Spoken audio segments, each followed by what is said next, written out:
ዛሬ እንደው ወደፊት የዲያቆን ሚስት እናገኝ ብላችሁ ነው? በጣም አስቸጋሪ እኮ ነው። ሴቱ በየሜዳው ድንግልናውን እየጣል አይደለም ምንም ትክፈሰበሳላችሁ። ምንናው እናንተን አቧቦ ብዬ አክብሬ የሰዳችሁ ምን ጥቅም አለ?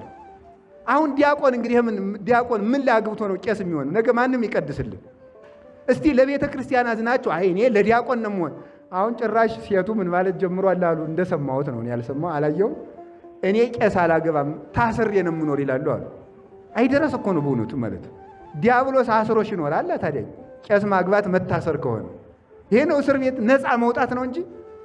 ታዲያ ተመልከቱ፣ ጸጋ ዛብና እግዚአብሔር በስርዓት ተጋብተው ኖሩ። ትጉ ነበረች፣ የምትፈትል የምትሰራ ደምግባት ከስራ የተስማማላት ስነ ምግባር ያላት ሃይማኖት ያላት ሌሊት በፈትል ቀን በወፍጮ የምትውል የምትተጋ እግዚአብሔርን የምታመሰግን ሁሉ የተሳካላት ሴት ነበረች። ዛሬ እንግዲህ ሴቱም ስራ እየፈታ ነው አሉ። እናንተም ፖርሳ ይዛችሁ ካፌ ሄዳችሁ ነው አሉ ቁርስ የምትበሉ። ወጥ መስራት ሁሉ እያቃተው መጠለ በተለይ ውጭ ሀገር ወደ ትልልቅ ከተማ ያለው እያቃተው ነው። እንጀራ በቃ ሁሉን ነገር ስራ ፈትነት እየነገሰ መጥቷል። መሰልጠኑ ነው ተሙቶ ማለት ነው። ስለዚህ ሰርታ የምትበላ መልካም ሴት ነበረች። አይ አማቷ አንቺ ሳራ ነበረ ስሟ። እግዚአብሔር ተባይ እንደው አንቺ ይሄ ስም ነው የሚገባሽ፣ እግዚአብሔር የመረጣት ተብሎ ስም ወጣላት። እንዲሁ ነው ሲኖሩ። ባሏ ደግሞ ትጉህ ካህን ነው። የካህናት ሚስቶች እዚህ ካሏችሁ ባሎቻችሁ እንዲያገለግሉ እንዲቀድሱ መፍቀድ አለብህ። ክህነቱ የእናንተ ነው። በባሎቻችሁ በኩል እናንተ ቀድሳችኋል፣ እናንተ ባርካችኋል፣ እናንተ አስተምራችኋል። ሰው እንዲድን ተሳትፏላችሁ። ውስጥ ባትገቡም በእናንተ የቆመው ካህን ነው የሚቀድሰው፣ የሚያስተምረው፣ የሚባርከው።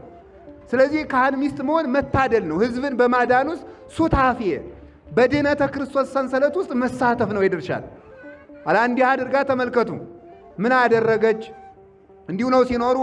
እሱም ትጉህ ነበር። ቦ አመ ይገይስ ተመልከቱ፣ ለምህሮ ሃይማኖት ለማስተማር ቤተ ክርስቲያን ይሄድ ነበረ።